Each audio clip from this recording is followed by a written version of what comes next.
Tejasvinav aditamastu ma vidvishavahai. Om Shanti, Shanti, Shanti. May the Divine Being look over us lovingly as a mother and father. May the Divine Being support and nourish us as a mother and father. May we have the strength and skill to study together the art of spirituality. May no misunderstandings arise amongst us. Om, peace, peace. Peace be unto us and to all beloved beings everywhere. Well, good morning, everyone. Namaste and happy Father's Day to all of us who are the father of anything. We are all the father of the things that occur in the world, whether they're human children or not. Father's Day, Brother Shankara. So, happy Father's Day to everyone. Yesterday was the first of the two Seva Saturdays for June in preparation for our July 4th gathering. Very successful, very hardworking and dedicated people came and spent a lot of hours and got a lot done. The place looks much better.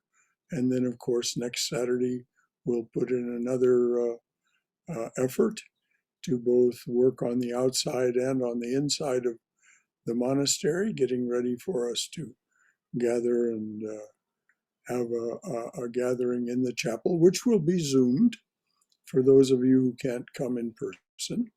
The July 4th celebration will be Zoomed from the chapel, but of course, the lunch afterwards will not. But we'll have our regular July 4th lunch. The center will provide the what we consider traditional July 4th fixins, and anybody who wants to bring anything for the potluck is welcome to do so, whatever they would enjoy eating and sharing with others. For those of you who haven't visited, Swami Yogeshananda's memorial is up on the website, and it's beautiful and heartwarming, very touching. So please do visit the website and take a look at that. And while you're there, prowl around and see what our new website looks like and offers you, because it's even more convenient than it was in the past. Any other announcements that I might have made that I didn't think to make? All right. So again, happy Father's Day to all of us who are the father of many things. June is a month for the study of Karma Yoga, a spiritual path leading to the abandonment of selfishness.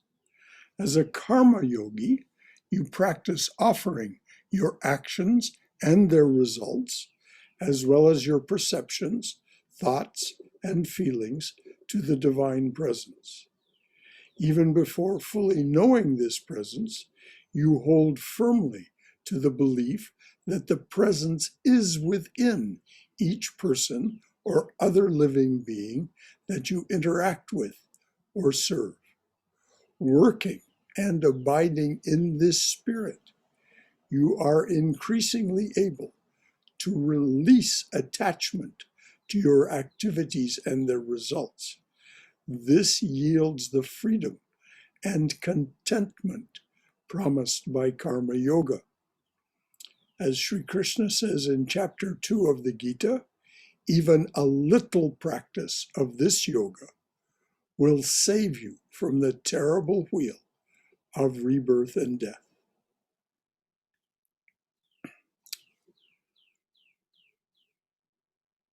So we'll start with this little poem. It's in the Tanka form.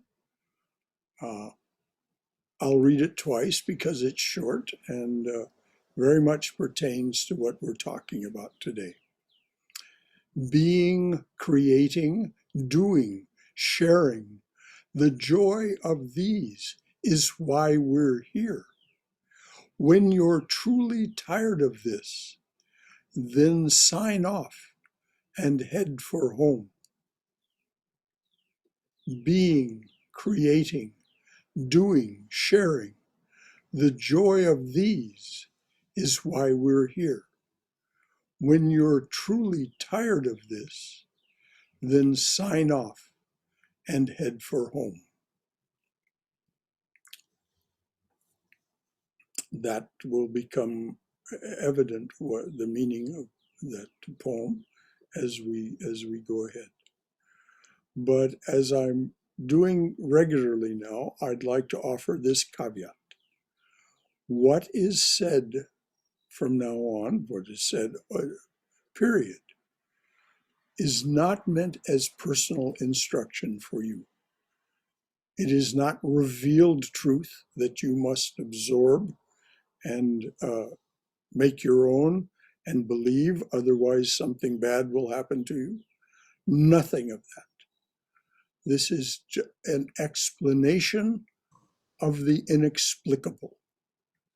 It is an offering of some wisdom regarding that which is beyond thought and speech. But we do the best we can, all of us, to offer these things and to understand. So take from this what is useful to you and leave the rest aside.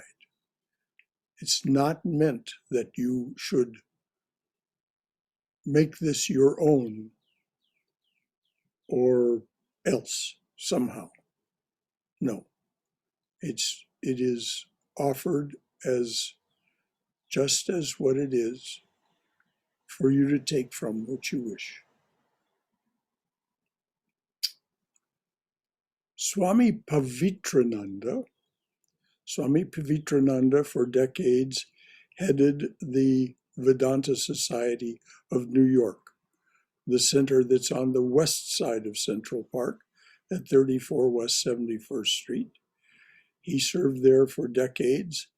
Those of you who knew John Schlink lived there for a total of 53 years, most of those years with Swami Pavitrananda at Swami Pavitrananda's invitation.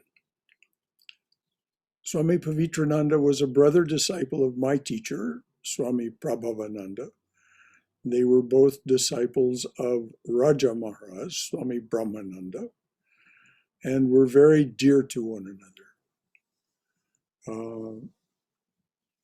Sometime when we're together personally, just ask me if you'd like to know some stories about those two wonderful Swamis, Swami Pavitrananda and Swami Prabhavananda. So this is what Swami Pavitrananda said. What is the main message of incarnations? Complete renunciation is necessary.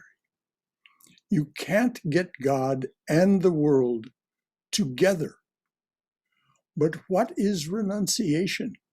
It is not going to the forest. It means complete surrender to the will of God. God is everything. There is nothing that is your own. Now, that's so important in the context of what we're studying today that I'm going to read it again. Who are the incarnations he's speaking of?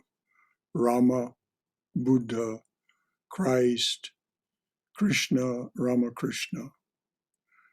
Incarnations come to offer us a gate. We get truly tired of this and we want to head for home. We need a gate. We need a way to go forward. These incarnations come for that purpose. So the Swami said, What is the main message of these incarnations? Complete renunciation is necessary. You can't get God and the world together. But what is renunciation? It is not going to the forest. It means complete surrender to the will of God. God is everything. There is nothing that is your own. And Sri Ramakrishna said, God alone is the doer. Not a leaf moves, but by the will of God. And Sri Ramakrishna said, God alone is the doer. Not a leaf moves, but by the will of God. What are the implications of these sayings for you, for us? Clearly, there is a great deal of doing going on. In the poem defined as being, creating, doing, and sharing. For the past 2 Sundays, we've been studying the Sankhya explanation, the 24 cosmic principles and the 3 gunas. This is the explanation for all the doing that we see. You may want to review the notes or the talks themselves to better understand what we'll explore and discuss today. So, manifestly, just look at the screen that you're looking at. How many people are here? There's a great deal of doing going on. Sri Ramakrishna says, God alone is the doer.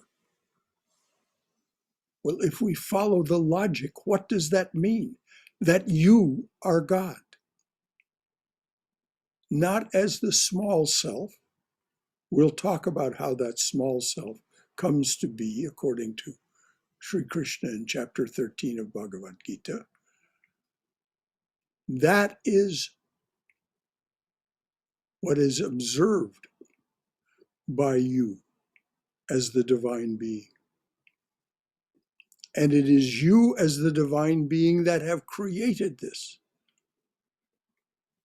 so that there would be being, creating, doing, and sharing these joys. But we come to the end of that enjoyment. And when we come to the end of that enjoyment, something awakens in us and says, this is too limited. This is too little. I'm bigger than this. Something says, an I that is bigger than this. What is that I? It is the I that created what you enjoyed but no longer enjoy. So as it says in the little poem, then sign off and head for home. Home is where we came from to do this. It's not somewhere else. It's right here. It's within us.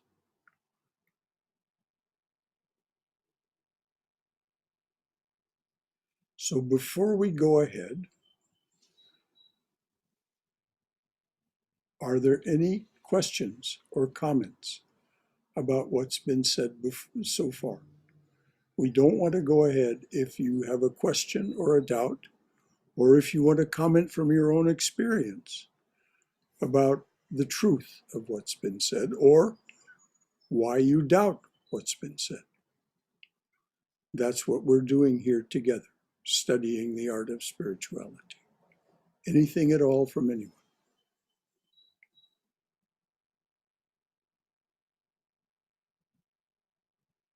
All right, dears. Thank you. Just your energy, let's be focused on this. Just your energy is enough. You don't have to say anything. You don't have to ask a question or make a comment. That's not demanded. It's not even requested.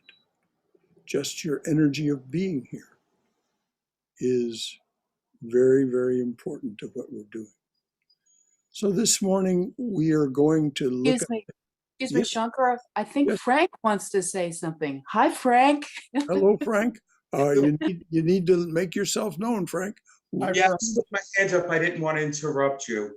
It's quite all right, dear. Go right ahead. Just speak up.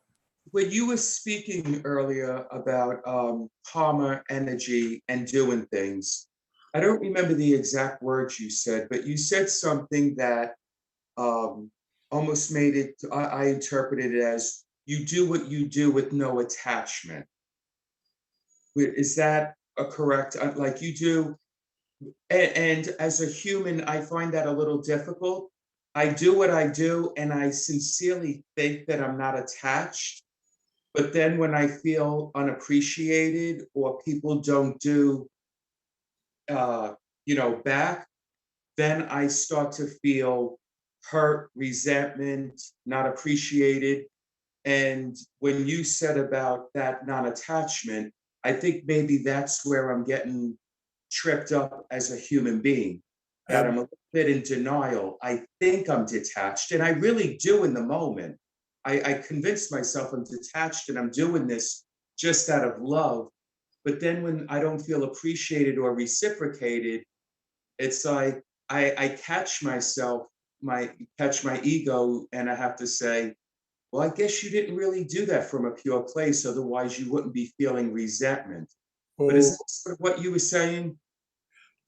Frank, first of all, yes, detachment or lack of attachment is key to this. There's no two ways about it. But please don't feel as if you're alone. All of us have this. This is the nature of this that we have created. It isn't created just out of goodness. It's created out of materialism and vanity. This is what Sri Sharda Devi, Holy Mother, said. Human beings are endowed with goodness, yes, but with profuse quantities of materialism and vanity. And what you've been discussing, primarily, this feeling of being hurt when you're not appreciated and so on, this is part of this vanity. It doesn't go away easily. It takes years of work for all of us. Each one of us is on this path. And if all of us are honest, we will acknowledge, yes, I have those feelings too. And we may deal with those feelings in various ways. All of us have our coping mechanisms, but it's not necessary for us to be self-accusatory that we have fallen short of the ideal. No, we don't learn to be a chess master or a tennis star quickly. We don't learn to be a realized soul quickly. It takes years and years and years of regular devoted practice. And the fact that you're aware of these feelings, and this is very much this witness awareness that we will talk about. And it's very auspicious that you're aware of your feelings and say, that's not what I intended. No, of course not. No, of course not. It's not what we intend. But because we are made of all three gunas, sattva, the goodness, materialism, tamas, vanity, rajas, because we're made of all three, it takes a long time to transcend them. Thank you, Frank, for being so honest and straightforward. Anyone else have anything to add or ask? Thank you, Lori, for noticing that Frank had a comment to make. Sure. Can you hear me okay? Sure, Tom. I'll make a comment on rebirth. I've been thinking about this. A couple years ago, I was at I'm sort of skeptical of rebirth. I think maybe it's true, maybe it's not. I was at a group similar to this, and I figured I was the only one there who didn't believe it. And I asked each person on a scale of 0 to 10, 0 being absolutely sure that it's not true, and 10 being absolutely sure that it is true, where is your belief in rebirth? And most people were somewhere in the middle, like around 5. I said I'm a 3 or a 4 because I think it's possible, but I sort of doubt it. I even asked another Swami, I won't mention his name, and he said he was like an 8 or a 9. Uh, the only person that was absolutely sure one way or another was a guy who said 0. He was absolutely sure that it wasn't true, which I thought was sort of ridiculous because there's always a possibility. You know, I said, you're not even like a 0.11 that it's true. But anyhow, the thing is, when I think about these teachings and these ideas, they hold true whether or not rebirth is true. Absolutely. And as a matter of fact, we needn't think about rebirth at all. Right. We needn't think about whether we had previous births. And if we're signing off and heading for home, we certainly don't want to be contemplating another human birth. Right. That's exactly right. And I think what you're getting into discussing is how basically by trying to make other people happy, like if I think more about making other people happy rather than making myself happy, the side effect is that I get happier. Amen to that. And that's true whatever your belief system is. You know, it's basically what Jesus taught. He didn't believe in, or he didn't teach rebirth. He taught, or the Christians, I don't know what Jesus taught, but the current day Christians who believe more in a final heaven, still, if they practice this, they get happier. An atheist or an agnostic, if they practice this, they get happier. You know, a Buddhist, a Hindu, anybody on earth with any belief system, if they practice this, they get happier. So that's thank you, Tom, for all of that. And yes, exactly right. As we'll talk about what this service to others and the abandonment of selfishness, self-centeredness, what it does for us. Anything else from anyone? Thank you. All right. So the topic this morning is who acts, who experiences. And just a note, in case you want to go find these, the quotes that are read are from the Song of God, a translation of Bhagavad Gita by Swami Prabhavananda and Christopher Isherwood. So that's the quotes that we'll read are from that. In chapter 13 of Bhagavad Gita, Sri Krishna, and that chapter is titled The Field and Its Knower, Sri Krishna tells his friend and disciple Arjuna, the body is called the field because a man sows seeds of action in it and reaps their fruits. Wise ones say, the knower of the field is he who watches what takes place within this body. Recognize me as the knower of the field in everybody. Everybody. I regard discrimination between the field and the knower as the highest kind of knowledge. In other words, when we can really say, in my times of contemplation, concentration, and meditation, I am aware that I am not the body. I am not the field. I am the witness. I am what sees what's going on. This is what Sri Krishna regards as the highest kind of knowledge.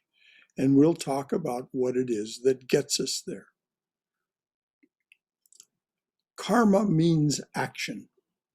Here, Sri Krishna defines the knowledge you will discover within yourself as you succeed on the spiritual path of selfless action, karma yoga. If you choose to practice karma yoga and do it faithfully, you will discover these things.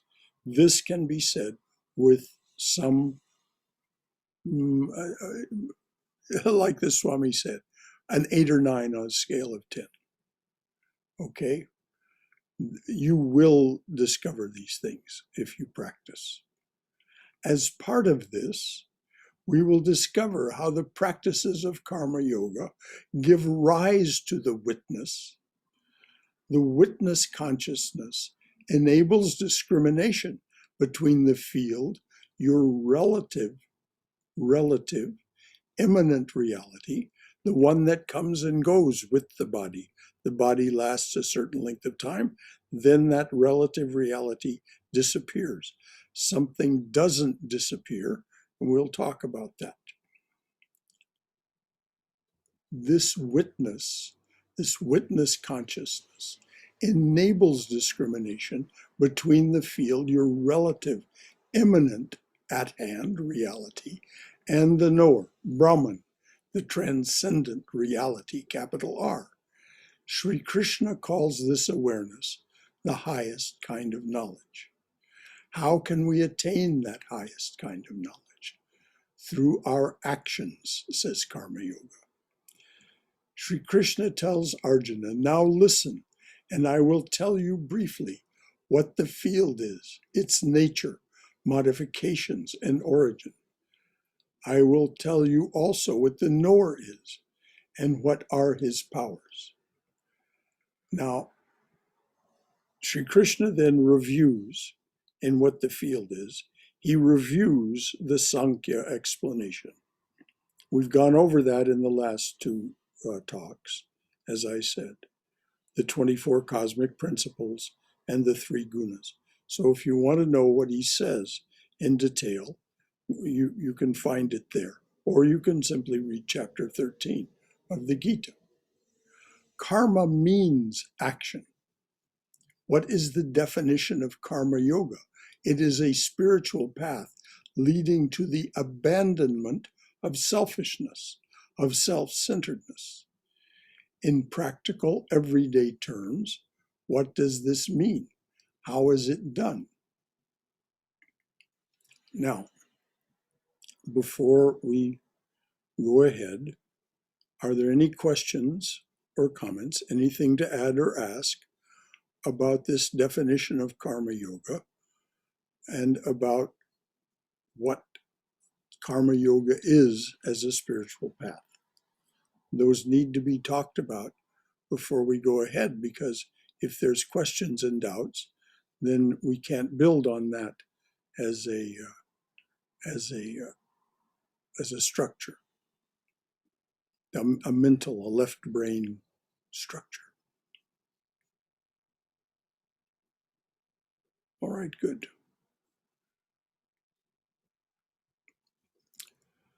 So now we're going to talk about what are the practices of karma yoga.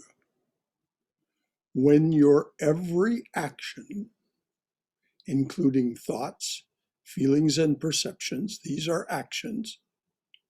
When your every action, including thoughts, feelings, and perceptions, is offered to the divine presence, it is easier to release attachment to results, because it is easier to release attachment to results because you accept the results as a gift from the divine presence. Something happens, you seem to be doing it. Rather than being attached to the results, you accept the results as a gift from the divine presence. In Sanskrit, prasad. As Krishna says, a man sows seeds of action in the body and reaps their fruits. These fruits are the divine presence's prasad, that gift back to you. Even before fully, now this is again part of the definition of karma yoga, even before fully knowing this presence, you hold firmly to the belief that the presence is within each person or other living being that you interact with or serve. Now, it isn't like you do this as an act of absolute faith. No, you take a stand for it.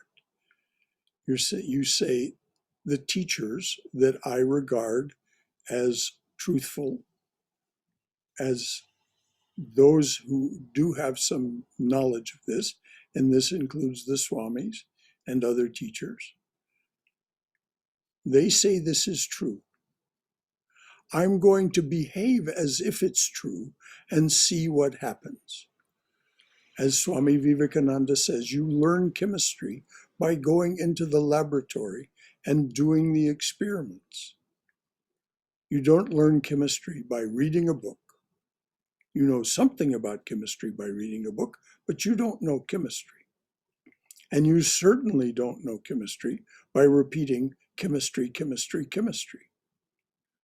You have to do these things before you see their results. And so as a tentative act of faith, or I like the term taking a stand for it, you, even before you fully know the divine presence, you hold firmly to the belief that that presence is within each person or other living being that you interact with or serve. This transforms service to others. The fruits reaped depend entirely on the spirit in which the service is done. If you do this service to others in the expectation of some particular response from them, if you do this with the feeling that they're going to be this way toward me or say these things to me, then you will reap the fruits of that. They either will or they won't, and you'll feel about it accordingly. If you simply recognize that they also are the divine presence, and whatever you offer them, they're going to give you something back, given that you're in a relationship with them. And that is that gift from the divine presence. And so it transforms our expectations of what's going to happen, because we release any particular expectation and simply accept what returns as the gift. So service to others, when fruits are reaped, that your feeling and your reaction will depend entirely on the spirit in which you did the service. Now, how do we do this? The term in Sanskrit is satyagraha. It's very powerful. It means insistence on the truth. So even before we know this is the truth, we say, if I'm going to do this, I can't do the chemistry experiments tentatively. I have to do them attentively and exactly as directed. So I do this. So this is satyagraha. Insistence on the truth in every moment is the ideal. Will we fall from that ideal and not do it? Of course we will.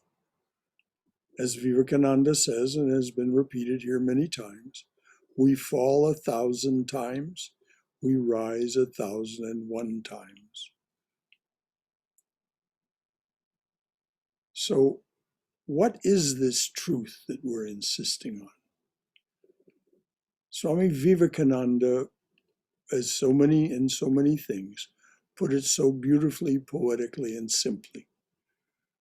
Where shall we go to find God if not in our own heart and in every living being?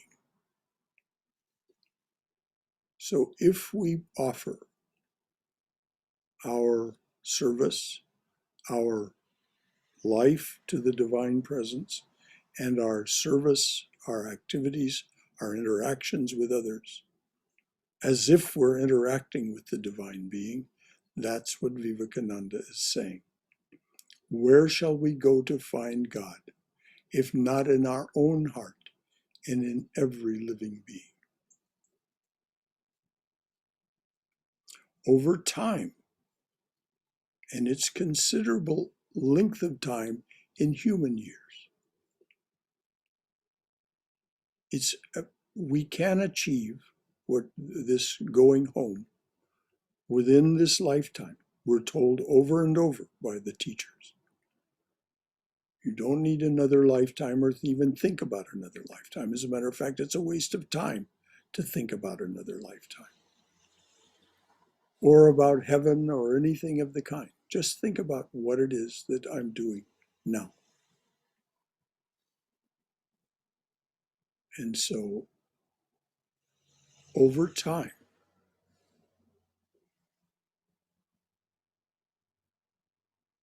10 years, 15 years, 20 years,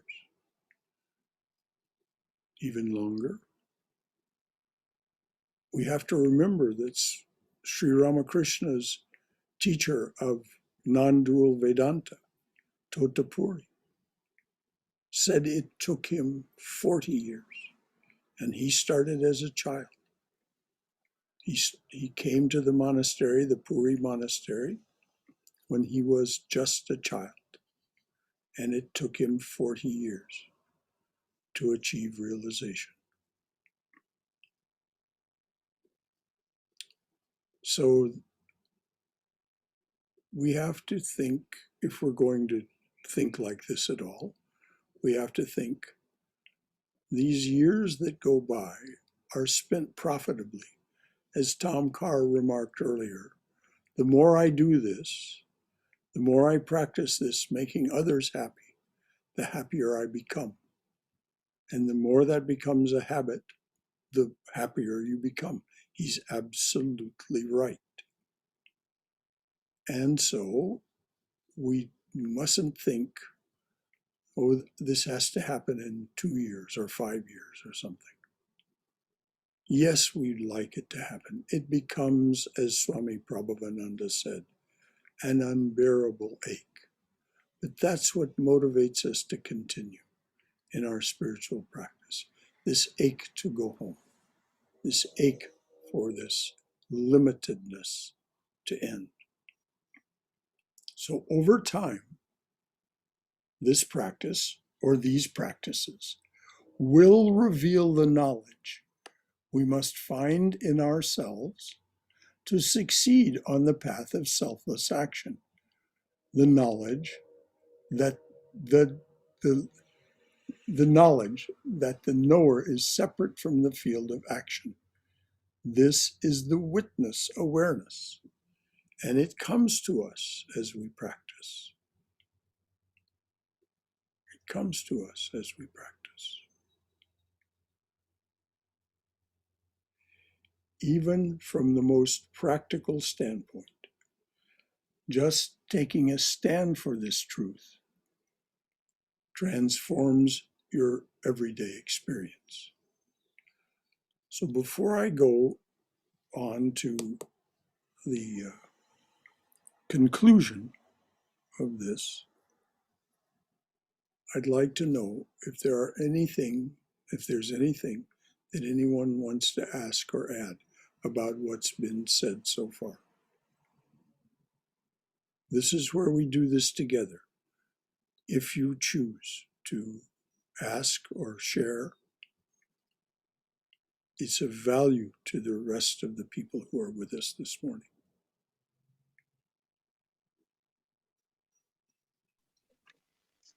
Brother Shankara, Yes, from what you said, this tells us that we need to practice that first God's first language, which Father Keaton said silence, and everything else is bad translation, he said. So this reminds me, must practice that first language every day, few minutes, without giving up, no matter what. Yes, that's true. So If we learn to sink into the silence, yeah, exactly. if we learn to sink beneath our feelings, thoughts, and perceptions, which is all going on within Hmm. our waking awareness, That's right. and we sink into something called yoga nidra, yoga sleep, we see things that already existed within us. Yes. We become very aware of them, Yes. and they transform us. And that's what we'll talk about next, is what these transformations are. Yes. It removes all the fogginess on the mirror of our consciousness. That's what it is. Yes. That. Thank you so much, Brother Shankara. Wonderful lecture. And then you mentioned a profound statement this first when you opened the lecture. God alone is the doer means you are God and you are the doer. That is really very profound. I think The, that the, to be, the being behind yes, the apparent doer. yeah, that's Yes. right. Thank you so much for that Well, statement. that's what I'm going to talk about next, is Okay, just what we did yes, thank you, Brother. bring this about. Thank you, Jaime. Brother Shankara, if I might pose a question. Yes, please. So yes, there in the 13th chapter of the Bhagavad Gita, or perhaps it is the 17th verse, where Krishna says to Arjuna, he says that the knowable and the known and the goal of knowledge, these are the same thing. So, and the Sanskrit words, especially that one for the goal of knowledge, perhaps you could explain more for us, if you have some what is the goal of our knowledge? The goal of our knowledge is to know that we are that one. The goal of our knowledge is to know that we are not a separate being, that there are no separate beings. It only seems to be.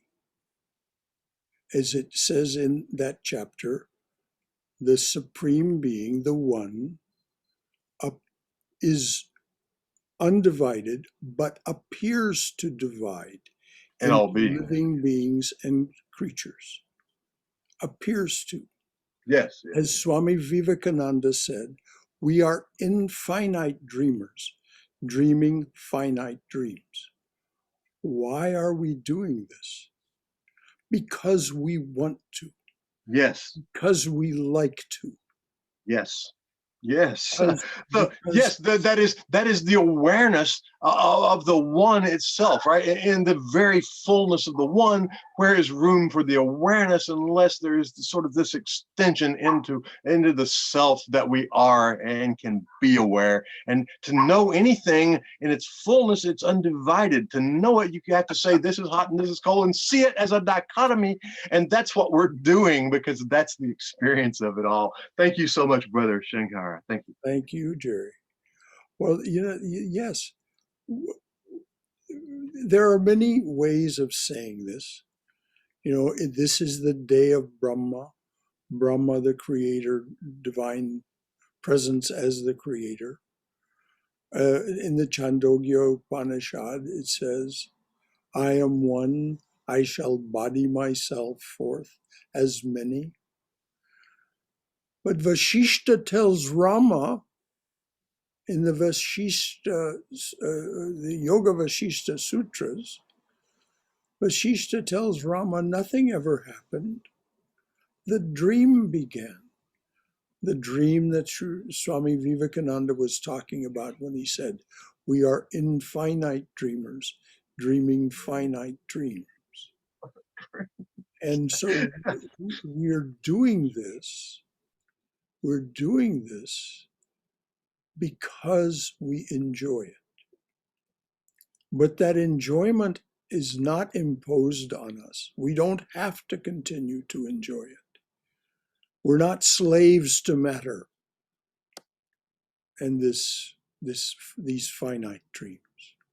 We can say, I am truly tired of this. And when that awakens in us, that weariness, it becomes a spark. The spark becomes a flame. And as Swami Prabhavananda points out in the book Spiritual Heritage, it becomes an unbearable ache. In one metaphor, a disciple says, what is it like, this unbearable ache for God, for reality, for transcendence? And the Guru says, come with me. And they go to a lake. And the Guru takes the disciple's head and plunges it under the water and holds it there for a long time, then pulls the disciple's head out of the water and said, what do you feel? And the disciple says, I'm dying for a breath of air. And the Guru says, when you have that feeling, that ache for the presence of God, you'll know it's just. And Swami Prabhavananda would make the gesture. You'll know you're just a hair's breadth away. So this weariness grows in us. It grows in us until we think, I'm really finished here. This is enough. I've enjoyed it. I've been part of it. I've made my contribution. I'm going home. I'm headed for home.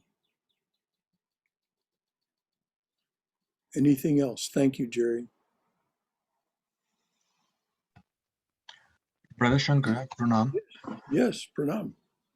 I wanted to ask one question regarding the relationship between consciousness, or the witness consciousness, as you call it, and the universe, which is not observed by a mind. For example, let us say there is a table which no one is witnessing. What is the relationship between consciousness and that table? Or another example can be before life originated on Earth. Then at that time, what is the relationship between consciousness and Earth? Yeah. Well, Swami Vivekananda explains it this way in his talks that are collected as Jnana Yoga. He says that the moment anything at all was manifest, which is defined by Vedanta as the bursting open of Hiranyagarbha, the subtle becomes the less subtle, still subtle. But Swami Vivekananda says that everything possible is involute in that first manifestation of anything at all. And so this particularizes itself as these quantum particles, which, as we make the transition from quantum physics to Newtonian physics, become electrons and protons and all these things, and they become atoms, and the atoms become molecules, and the molecules form into Earth, and Earth then gives birth to single-celled creatures, and the single-celled creatures are learning because that's their nature, to quest and to learn. And so now what do we see? This is a cooperation. This incredible machine is a cooperation of trillions of single-celled creatures, as is a coral reef. As it was pointed out about a banyan, within that tiny banyan seed is not just a banyan tree, but acres of banyan trees. They all come from that one seed. So everything is involute and expressing itself or evolving. We are, according to the wise ones, the wisdom keepers of many traditions, human beings are the most evolved expression of this. And the most evolved human beings, the incarnations, are the highest expressions of this expression of humanness. If you want to read a very beautiful explanation of this, read Swami Vivekananda's Christ the Messenger. Okay, thank you very much. Thank you very much, brother. You're more than welcome. I'd like to give my answer to that question. Sure. I don't know. And if anybody knows, maybe somebody knows, but I don't know who they are because a bunch of people say a bunch of different things.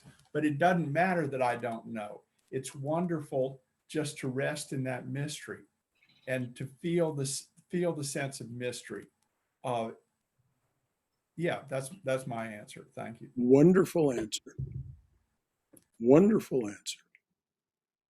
And I'm sure there are others who would join you in that sense. There are others who feel this ache that seek for answers. And that's why I said at the beginning, that the caveat at the beginning, this is not meant as personal instruction for anyone. These are the observations of Sri Krishna, Sri Ramakrishna, and the Swamis that I have either intimately or casually known and come to regard as having some deep knowledge. That's all this is. Take from it as you will, and go forward with your life as seems appropriate to you.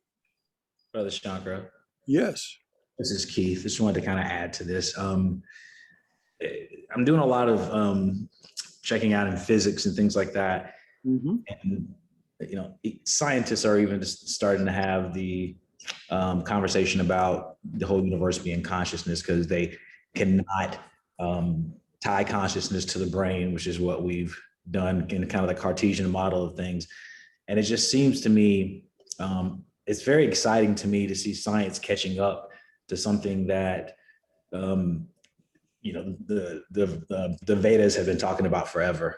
And this stuff is being improved is a rough word in science, but there's lots of evidence that everything is consciousness. Even going back to the Big Bang and even the discussion that there were multiple Big Bangs that have happened across.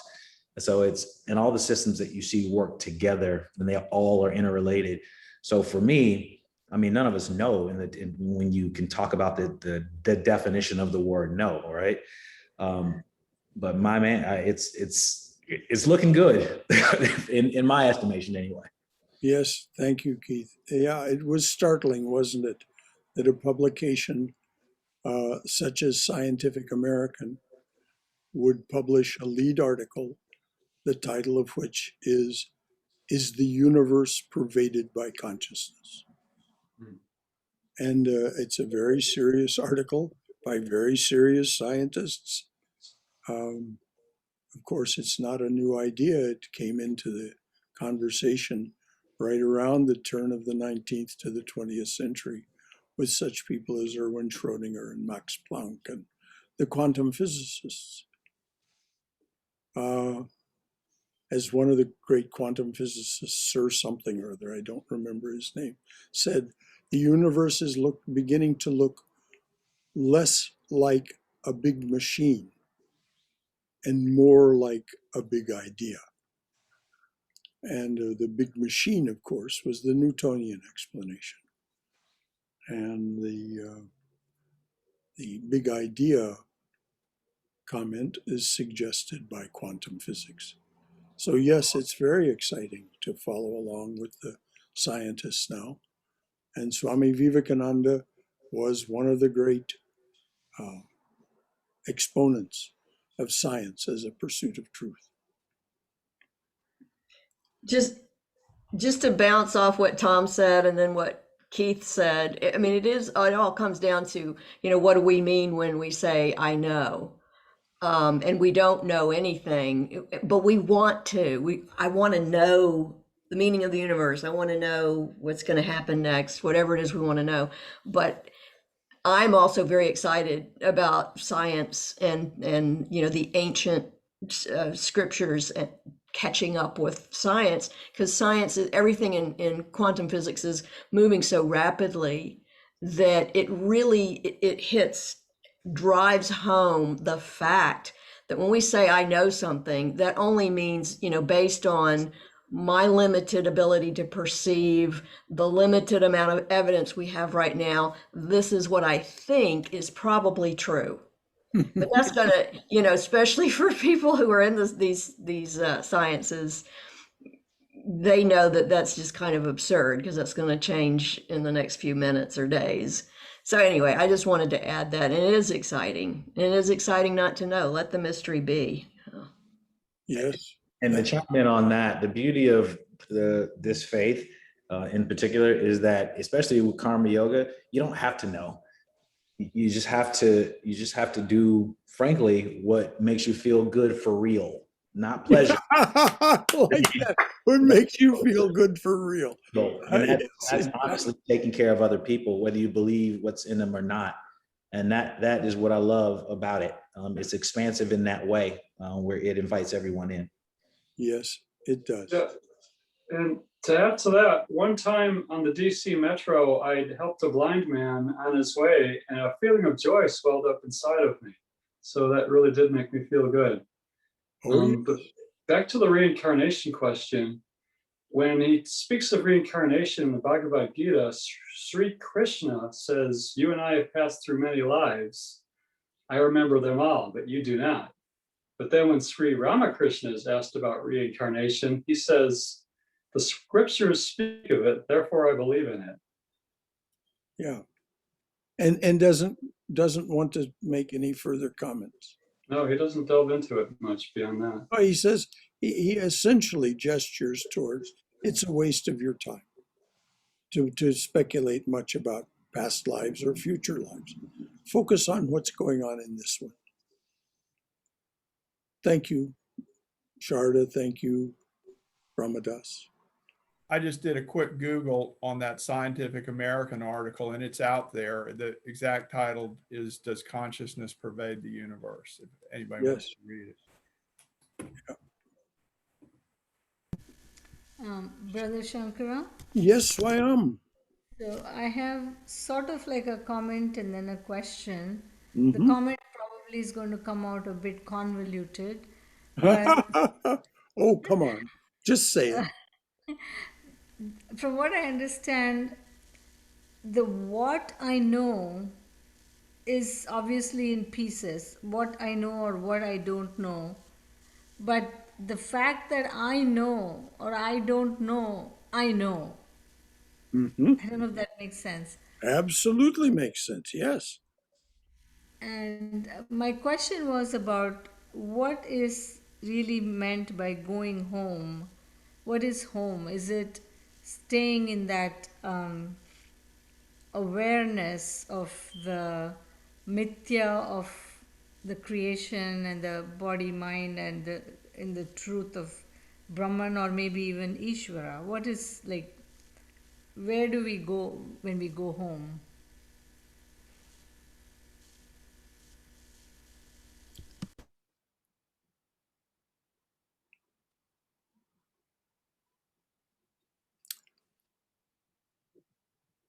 Nirvana? It means that we do not take further embodiment. It means that when this embodiment ends, this human form ends, that we are not compelled to take another one. Compelled not by some God sitting on a cloud somewhere throwing lightning bolts, but by our own desires. We have come to the end of desiring further being, creating, doing, and sharing. So there are various definitions of what home is like. Once again, Sri Ramakrishna says, oh, don't fuss yourself about it.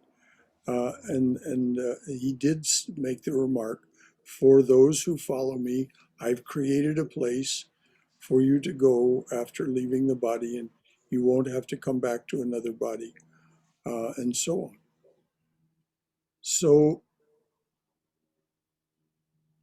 but what does it feel like to be home while we're still in the body? We abide in the witness awareness. We see what is going on with this body and around this body as the actions of the 24 cosmic principles and the three gunas. And we are tranquil. We are content. We are without anxiety about the results of what is happening and what appears to be what's going to happen. Because our left mind is always inventing what's going to happen. And so let it invent. Just observe it and say, maybe so, maybe not. Whatever it is, I will continue to be tranquil and content. Does that mean that there's no physical pain? We experience physical pain. If we engage in it, we will experience emotional pain and intellectual pain. But we can withdraw from those emotional and intellectual pains for ourselves and still be empathetic with those who continue to be part of that. And so part of being at home for that empathetic person is doing what they can, serving jiva, that which breathes, a human being, some other living creature, serving jiva as Shiva, as the divine presence. That's what it's like to be home while you're still embodied. Does all that Thank make you. sense? Absolutely. Thank you. Thank you so much. Brother Saka, I'd like to throw this into the conversation. Please. We were talking about not knowing, but we all do know. Yes. We all know 100%. We are just not willing to take responsibility for our knowingness. That's one way of saying it, Robert. Yes. We because if we do acknowledge what we know, then it has implications for what we will do and not do. Right. And we're not willing to take the responsibility for that. Yeah, it appears that we feel that it's too much for us. Well, yes, but as Hafiz points out, all our thoughts are innocent steps on the path. We're not culpable or guilty. And why is that so? From the explanation that Krishna offers and the Sankhya Yoga, Sankhya philosophy, it's because those thoughts, feelings, perceptions are the creation of the gunas. We are not responsible for those thoughts. We're only responsible for our actions in response to those thoughts, feelings, and perceptions. And even there isn't any compulsion. Thank you, Robert. Brother Shankara, Yes, Katrina. So good to hear from you. when we speak about home, what comes to mind for me is the story in the Bible about the prodigal son. Ah, All the prodigal sons. yes. And so it's like he got his wealth and he went out and he had some experiences, and those experiences didn't lead him to I would call, let's say, a happy place. Mm-hmm. And he came to a realization at a point. It's like, okay, well, why am I going through all of this when I have a father? I can go back home and my father's servants are eating better than I am. Mm-hmm. And so to me, that story is symbolic of going home to knowing thyself. Yes, indeed. And how is he received when he comes home? And he's welcome. The father sees him before he gets there and welcomes him home and runs to greet him. Right. And he has a joy. He lives a joyous life. And so that, to me, when we talk about going home, is not necessarily a leaving of the bodysuit, but more of a return to knowing who we really are. Exactly, dear. And when if we are willing to do that, because we are able, but when we're willing to do that, then we see the experiences of people we experience, the things we experience, we see them as oneness as ourselves. We see them as ourselves.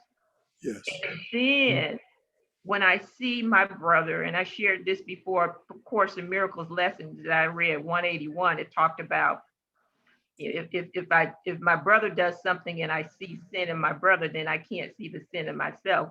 Well, I realize that when I see my brother as myself, that my brother is me, then what I'm really seeing is me. And we talked about that. And so when again, that to me connects to the oneness, returning home to the Father, seeing myself as one. So then when I respond to my brother, I'm not thinking that I'm responding to my brother. I'm thinking I'm responding to an aspect of myself. And then when I do that, my response might be different and might be more compassionate. So then I'm not really tied to how my brother responds to me, because I'm seeing my brother as an aspect of myself. And so I think when we talk about returning home, we're talking about returning to knowing who we really are. Thank you so very much, Katrina. Yes, that is perhaps Christ's most powerful parable, the prodigal child. And it does speak about what happens when we turn toward home and how we are.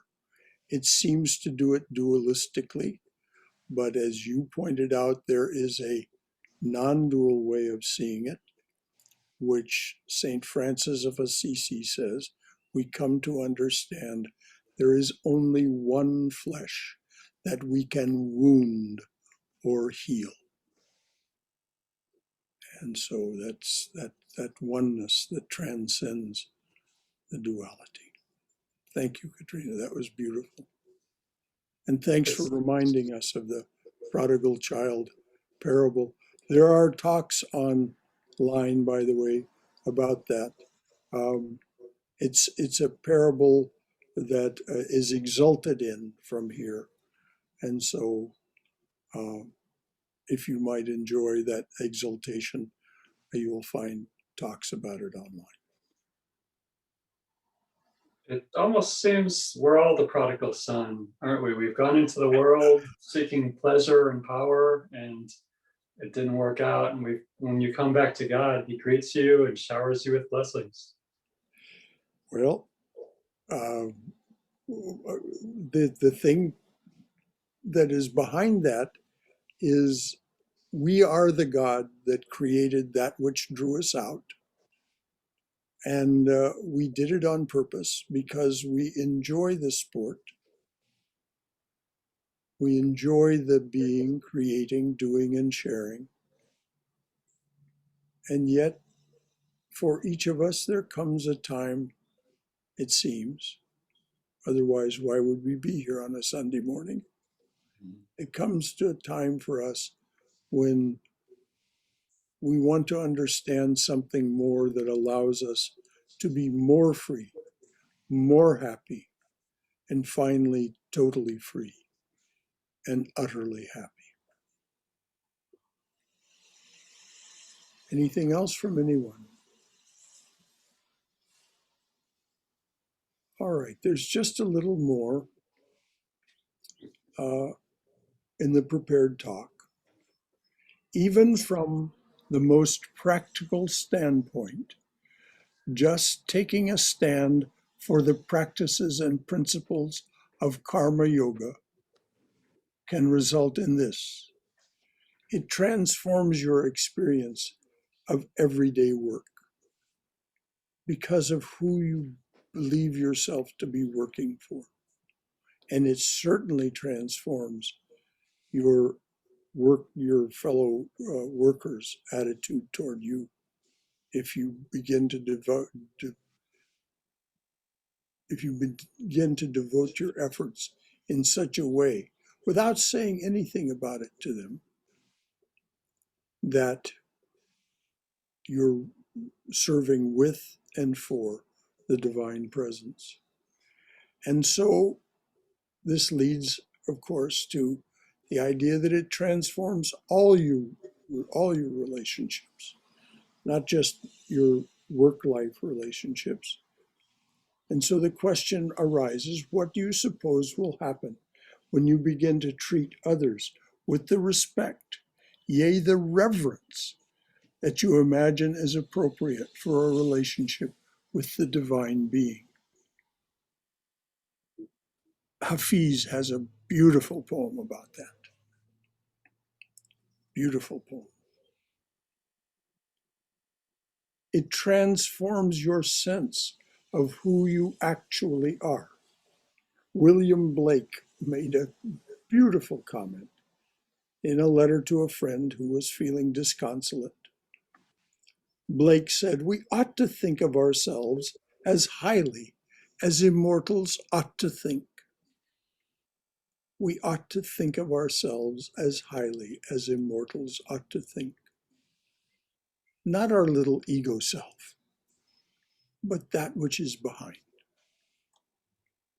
Then, slowly and slowly, this satyagraha, this insistence on truth, reveals and uncovers your awareness of the Atman within, that witness who can discriminate between the field and the knower, who has that highest kind of knowledge.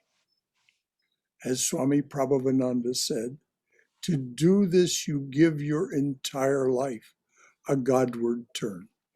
We think of everything in terms of the divine. Or as Swami Sridharananda puts it, you divinize your life. Everything in your life is thought of as being with, enjoying, creating, doing, sharing with the divine. Poetically, your life becomes the divine dancing with itself. The practice of recollection and demonstration, the practice of recollection and discrimination is use of the intelligent will, an attribute we all have, but so often neglect in favor of our habits and our attractions and our aversions. That still small voice of the intelligent will is all too easy to ignore. You hear it more and more clearly through your regular practice of contemplation, concentration, and meditation. It helps when you frequently bring to mind and repeat to yourself Sri Krishna's tremendous, reassuring promise. Even a little practice of this yoga will save you from the terrible wheel of rebirth and death.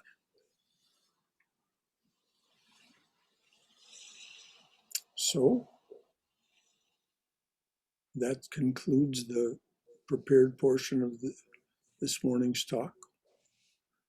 Anything else to add or ask from any of you? Brother Shankara? Yes, dear.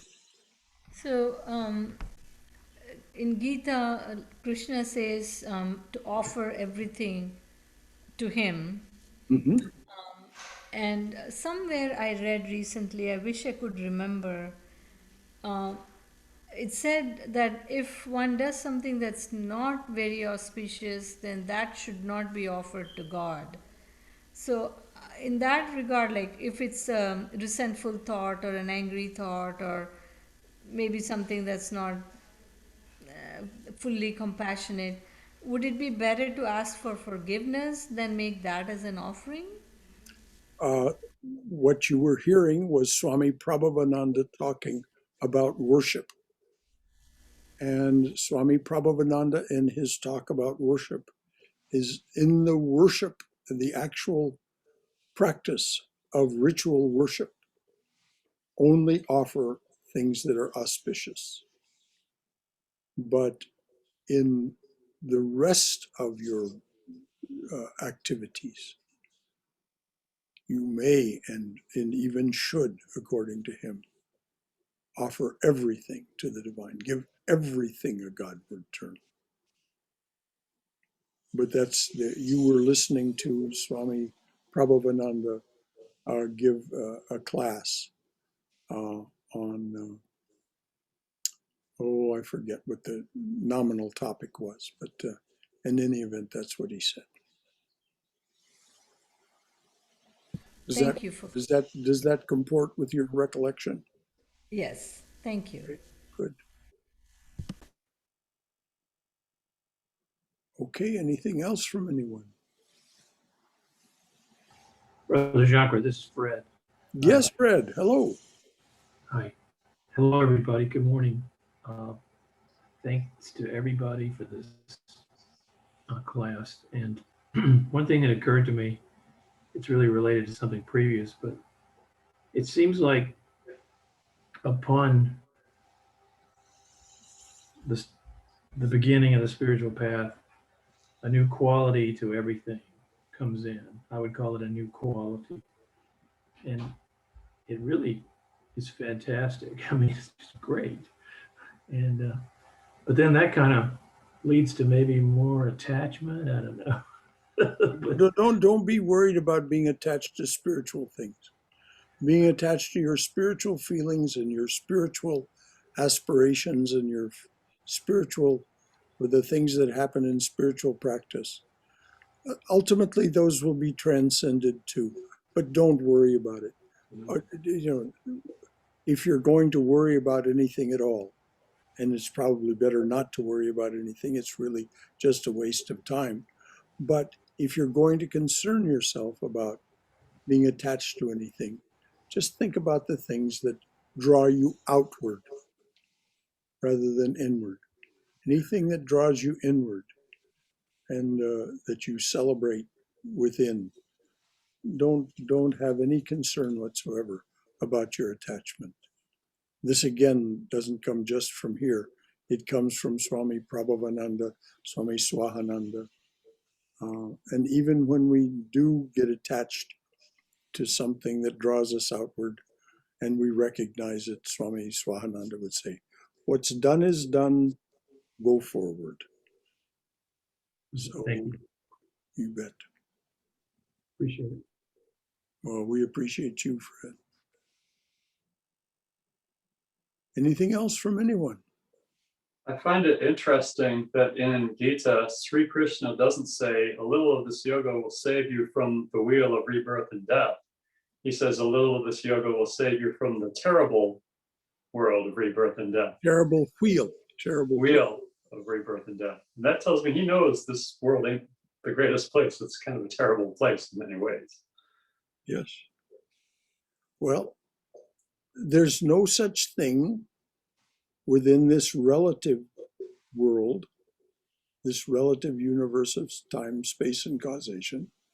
There's no such thing as just the pleasant, the good. There's also the unpleasant, the very seriously unpleasant, even the deadly and the horrible. Does it seem that you can't have any pleasure without a corresponding pain in this life? Any pleasure at all? That's what Swami Vivekananda says. He says it has to balance. Now, I can't say that I know from, in the way that Swami Vivekananda knew things, knows things, that that's true. But it certainly does make both Newtonian sense in terms of the laws of thermodynamics and so on. And it even makes a kind of quantum sense in that we receive what we expect to receive. We experience what we expect to experience.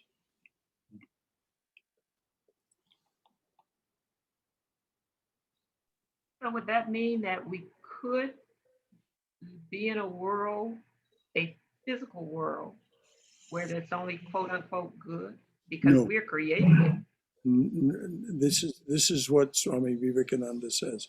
It's not possible. This is in his talks on Jnana Yoga. It's not possible to be in a world where there is only good. A relative world, a world within time, space, and causation. When we transcend the three gunas, there's something else that obtains, but it cannot be expressed in words. It is that experience that Christ characterized as the peace that passeth all understanding. And so the question of good and evil doesn't even exist there, according to what the teachers and the scriptures say. Pleasant and unpleasant and all that. But only that peace, that profound stillness, as Haima pointed out earlier, that silence that is the language of God, and all else is a poor translation.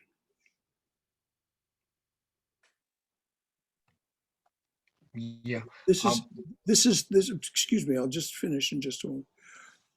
This is the thing. These truths, this is what was said in the very beginning.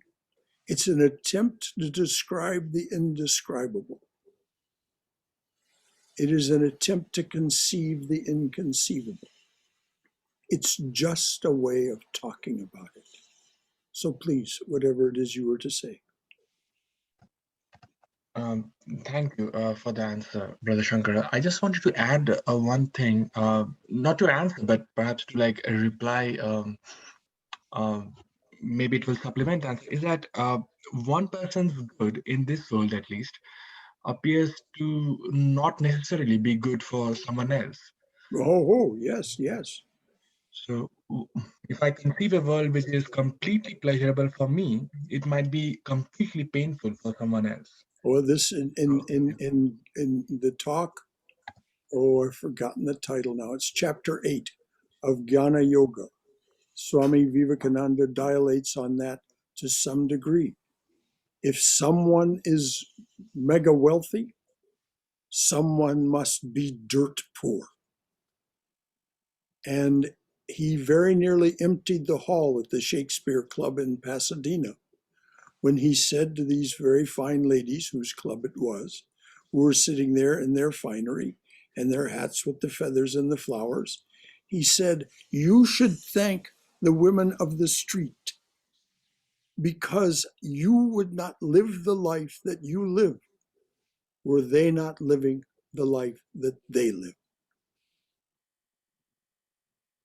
So this balance is there. You can find that in his complete works. Just go to the complete works and put in the search window Shakespeare Club. You'll find all his remarks. Thank you. Yes, you're so right. You know, the Swami says that the world of morality, the world of economics, it all follows the laws of thermodynamics. There's only a finite amount. And what's good for one person may not be good for another.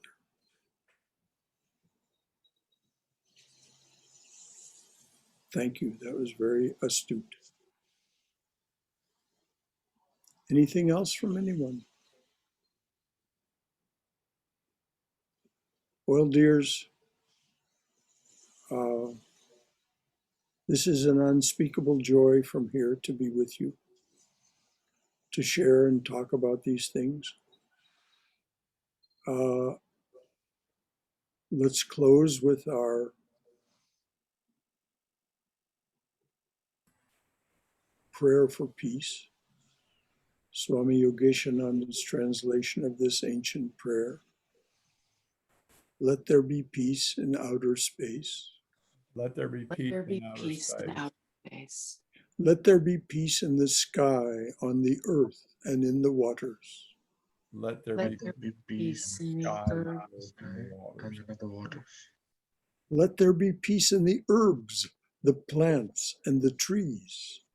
Let there Let there be be peace peace in in the the earth, the plants, And and the the trees. May the gods be peaceful. May the May the gods be Gods be be peaceful. May the whole universe be pervaded by peace. May the The whole whole universe universe be be pervaded. pervaded by peace. Let this infinite universal peace prevail throughout my being. Let this This infinite infinite universal peace peace pervades through my being. Om Shanti, Shanti, Shanti. Peace, peace, peace be unto us and to all beings everywhere. Jai Shri Guru Maharaj Ji Ki Jai, Durga, Durga, Durga.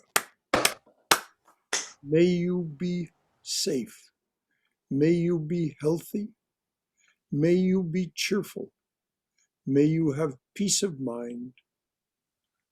Go forward in the loving and protective embrace of the Divine Being as our Mother and Father. So until we meet again, which could be as early as tomorrow night when we read and discuss the poems in the book Love Poems from God, or Tuesday evening when we gather to study the life of Sri Sharda Devi, the Holy Mother, or Wednesday evening when we talk about we're finishing chapter 9, which is Unity and Diversity of Swami Vivekananda's Jnana Yoga. So those are the next 3 times we could gather. As I said, this is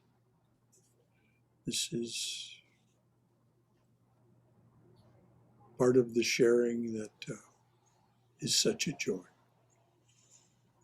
So may Happy you be Father's Day, well. and Fathers, happy Father's Day.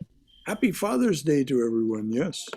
Thank No, given that we're all fathers of something, whether it be human children or just some activity or some creation or just some joy. All right. Thank you, each and every one for being here, for those who shared. You know how much that means to the rest of the congregation. But please never feel any compulsion. Your presence here, just by itself, there's a great deal going on that isn't apparent on the surface of things. And if you want to know what I mean, read Swami Vivekananda's talk, The Powers of the Mind. So until next time, dear ones, Jai Shri. Om Hari Om. Thank you, Brother Thank Shankara. you, everyone. Yeah. What a wonderful Thank you. discussion. Thank you. Thank you, brother. Bye. Goodbye.